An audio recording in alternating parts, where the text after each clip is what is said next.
So our bell crank has made it into the digital thread. But before we go any further, we want to see if we can make it even better, even lighter. For that, we'll use a technique called topology optimization.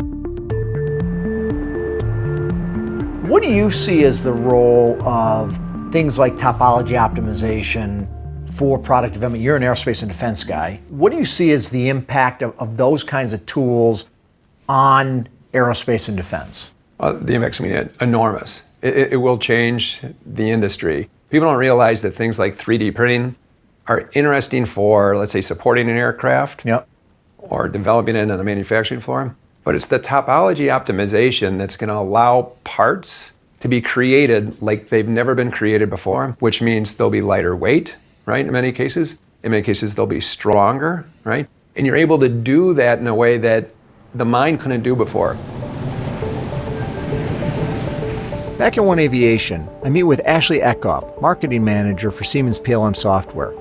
He has an interesting metaphor to understand this concept of topology optimization. Think about Michelangelo. When he made a statue, he'd start with a big, huge block of marble, right? And he'd chip away at it. Okay. So that's kind of the way topology optimization works. Start with... You start with kind of a block around it that gives you your envelope of a material you can use, and the system's going to take away all the material it doesn't need, conforming to the loads you have, the weight target you're going to give this, the type of material it has, those sorts of things. All those go in as input, and the system just takes away little chunks here and there to try and find the most optimal part it can according to those inputs. So how am I going to see how all this works? Well, you need to go talk to Jay. He's got topology optimization. He is the expert. He'll get you set up. Jay is Jay Clark, a senior applications engineer at Siemens PLM software. He'll walk me through how topology optimization actually works. You've got a model up here, so I want to ask you about that. I knew you were coming, so I baked the cake. All right, perfect. I like it. I wanted to frame the actual part that existed prior to topology optimization. Okay. So we can compare it to what comes out of the optimization itself. All right. Because what we want to do is we want to start with what we call a design space. And this design space is going to be the volume based on ultimately the loads that we're going to put on the part. So we start pretty easily enough by selecting the design space, which is so. Yep.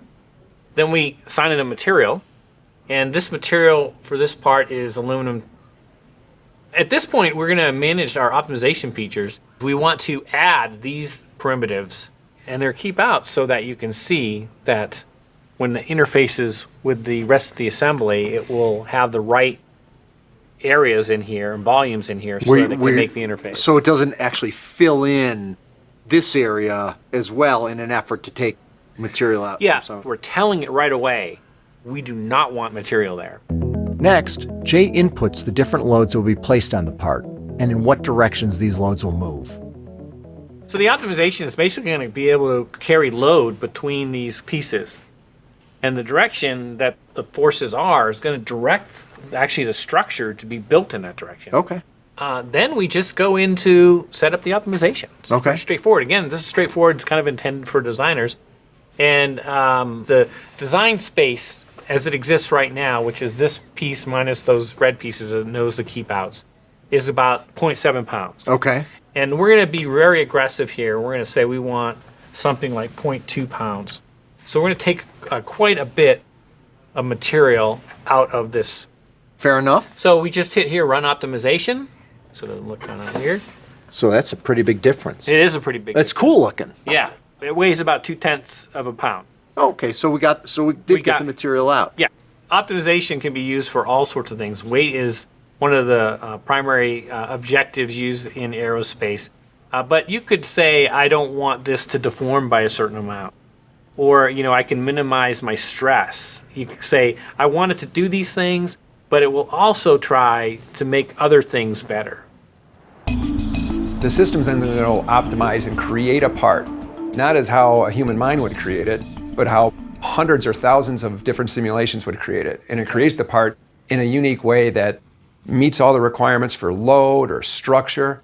And then you're able, with 3D printing, to go produce something that you might not have been able to produce before. But in order to do that, I actually have to connect all these different parts, right? I have to be able to get the drawings and the solid model of the part. I have to be able to simulate an assembly to grab the forces. I have to then be able to simulate that thousands of times in order to get this topology optimized part. And then I got to start all over again and test that part virtually in order to make sure it's going to work. Is that? Yeah, but that process you can do within days instead of doing it within months or years. So we've got a new, lighter, definitely cooler looking topology optimized part. But how do we know it'll work? For that, we'll have to move to the next stop along the digital thread.